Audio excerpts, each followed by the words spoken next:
Hai guys, selamat datang ke YouTube channel Mawi TV. Kita tahu bahawa Toyota Vios mempunyai Toyota Safety Sense, dan dalam Toyota Safety Sense tu ada pre-collision system yang mana ianya adalah satu teknologi yang mana ianya mampu menghindari kita daripada terlibat dengan pelanggaran dengan kereta yang berada di hadapan.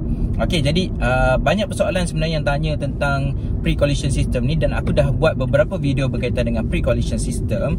Jadi kali ni sebenarnya aku cuba untuk menjawab soalan berkaitan dengan sama ada pre-collision system ni sebenarnya ada sistem brake-nya sendiri ataupun tidak.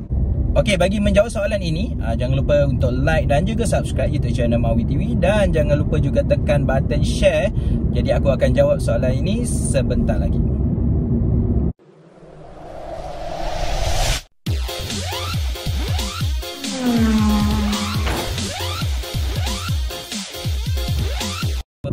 Okey, baik guys, berdasarkan buku panduan yang disediakan untuk setiap model kereta, aku juga dah baca tentang pre-collision system ni.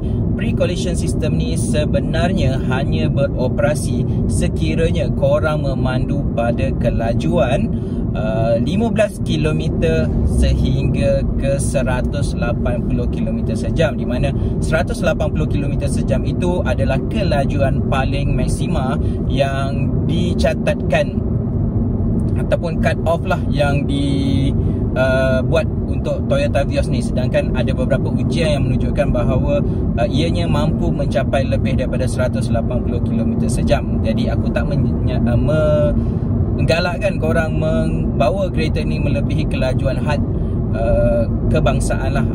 Okay guys, kalau tadi aku cakap ianya beroperasi daripada 15 km sejam sehingga ke 180 km sejam.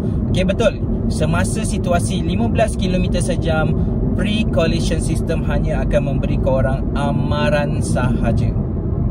Okay, sistem braking yang terdapat pada pre-collision system ni hanya akan beroperasi atau membantu korang untuk brake kereta ni sekiranya korang memandu melebihi 30 km sejam sehingga ke 180 km sejam. Okay, ingat kalau korang memandu di bawah 30 km sejam, sistem PCS ini hanya akan memberi amaran saja kepada korang. Okey, maksudnya indikatornya akan naik pada MID dan dia tak akan brake. Tapi kalau korang bawa lebih daripada 30 km sejam, sistem tu akan brake untuk korang. Okey, sistem pre-collision ni akan mengesan bahawa ada kenderaan di depan dan dia akan brakekan untuk korang. Tapi dalam situasi biasa, bila amaran tu naik, korang akan cepat-cepat untuk tekan brake.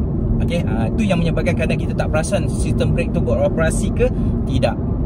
Okey, ianya mungkin berlaku jika korang sedang main telefon, sistem amaran tu naik dan korang lambat untuk sedar dan kereta depan tu sedang berhenti sebagai contoh, mungkin sistem tu akan brakekan untuk korang. Okey, tapi kau tak boleh terlalu bergantung kepada sistem ni sepenuhnya, kerana ianya adalah teknologi yang mungkin ada juga ralat dan juga mungkin dia gagal mengesan objek-objek yang berada di hadapan. Okey, satu lagi, bila korang berada pada pemanduan, contohnya korang sedang membawa pada kelajuan 100 km sejam dan pre-collision ini akan beroperasi. Okey, sebagai contohlah, bila kereta kau memandu di highway pada 110 atau 100 km sejam dan kereta di hadapan makin lama makin slow. Okey, jadi sebenarnya kalau selagi kereta di hadapan itu kelajuannya selepas ditolak dengan kelajuan korang boleh dapat 15 hingga 30 km sejam, ianya akan beroperasi. PCS ni akan beroperasi dengan jarak. Okey, speed di antara korang dengan kereta hadapan tu mestilah 15 km ke atas untuk dapatkan amaran, dan kalau lebih daripada 30 km ke atas, perbezaan antara kelajuan korang dan kereta hadapan tu, okey, dia akan memberi kau assist. Okey, maksudnya bantuan untuk brake untuk Toyota Vios dan Toyota Yaris punya pre-collision system. Okey, tapi dalam situasi ni berdasarkan buku panduan, aku dapati ianya brake sendiri untuk korang. Okey, dan aku tak boleh nak buat ujian ini kerana dalam buku panduan sendiri mengatakan bahawa Toyota Safety Sense ni jangan sesekali diuji. Okey, walaupun aku sebenarnya pernah je menguji TSS ni sebelum ni menggunakan kotak, nampaknya dia adalah sistem yang pintar yang boleh mengesan sama ada apa yang sedang berlaku tu adalah genuine ataupun fake lah, atau pelanggaran yang korang sengaja buat.